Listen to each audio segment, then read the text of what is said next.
ハープ低くしとった方がいいよね。いや、そうなんですよ。今ちょっとね、横から風吹かして。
だけ持ってきました。これ明太子とチーズと、でナッツ。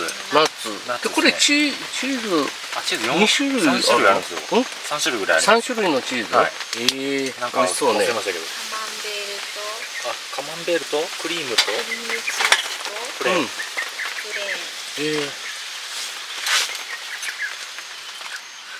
4時40分。これサーモンのあれかね。それあれです。何だっけ、燻製。さやちゃんが作ったの。いや、これは無印。さっき買ってきました。スモークサーモン。いい音。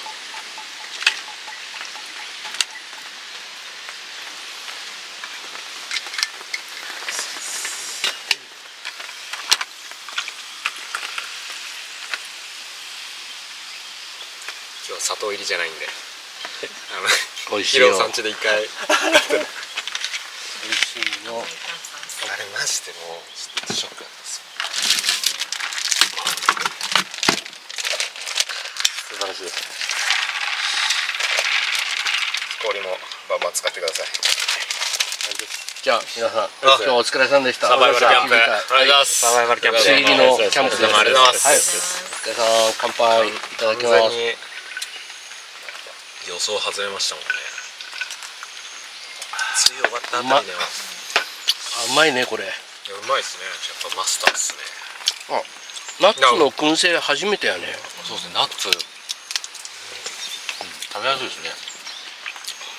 ね。やっぱ僕がやっぱにわかはなんか100均で揃えたなんか即席のやつでやる気も悪かったんかもしれない。いやうまっ。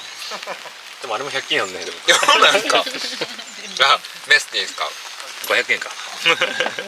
うわ